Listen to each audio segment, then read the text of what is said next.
Kia ora. In today's news, the United Nations Security Council has condemned the Syrian government in the strongest possible terms, and that's over the Hula massacre. At least 108 people were killed in the attack, which involved a series of government artillery and tank shellings on a residential neighborhood. Syrian authorities have denied responsibility, and Russia claims there are grounds to believe that Bashar al-Assad's regime was not to blame. In local news, Human Rights Commissioner Judy McGregor is criticising pay rates in the aged care sector, which are just above minimum wage. She has recommended a 10-point plan to improve conditions for DHB workers. But I also think that some of the private providers could step up, and as well as returning good profits to their investors and shareholders, they could equally return better wages to the carers and nurses that they employ.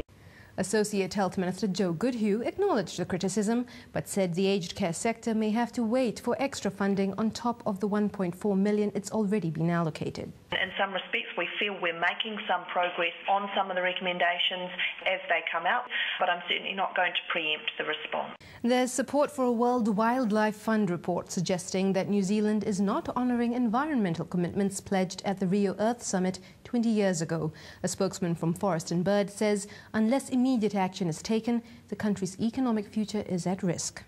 We could have achieved some of these goals, but we haven't because we haven't prioritised it. We like to think of ourselves as clean and green, and we do have a great outdoors and lots of wonderful animals and plants and lots of conservation estate. The fact is it's not in a particularly healthy state, and that's the point. However, Environment Minister Amy Adams pointed out that some of the data is outdated and maintains there has been progress on preventing water pollution and conserving biodiversity.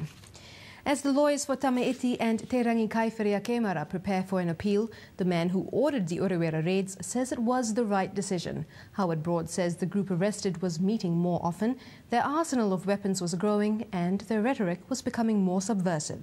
We couldn't rule out the possibility that one or more of them would actually go and do something in pursuit of the rhetoric that was developing. Then we'd be in the situation of having to deal with serious harm. The Families Commission is about to undergo major restructuring. Social Development Minister Paula Bennett has announced the number of serving commissioners will go from 7 to 1. $14 million of the Commission's funding will go towards a new social policy unit. Labour MP Phil Twyford thinks a review of New Zealand's coastal shipping industry will be timely. He cited the impact of the Rena grounding and says the industry has been deregulated since the 1990s. Many of the ships on our coast, they're rough buckets crewed by crew on third world wages, no environmental, no safety, no labour standards. It seems politicians are scrambling to table reforms to adoption laws, with 4 MPs looking at the issue.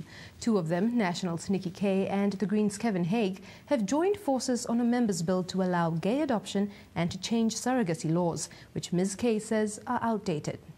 There are many New Zealanders that are considering surrogacy as an option, and by looking at both aspects of the law, then I think we do cover a number of New Zealanders.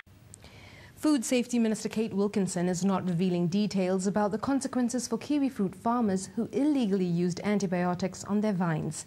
It's been confirmed nearly 50 farmers injected their vines with the drug in a bid to protect them from the PSA bacteria. Rules ban the export of fruit containing traces of antibiotics. A new survey on perceived productivity is challenging employers and employees alike. While workers estimate that 15% of their day is wasted, their bosses believe 21% of work done doesn't actually add value to the business. Business NZ's Catherine Ashari says innovation is key. Emails was a big area of frustration, that there was a productivity loss there, not being trained properly, or systems in the company that were old-fashioned and time-wasting. Well, that's it from our newsroom. Pomare.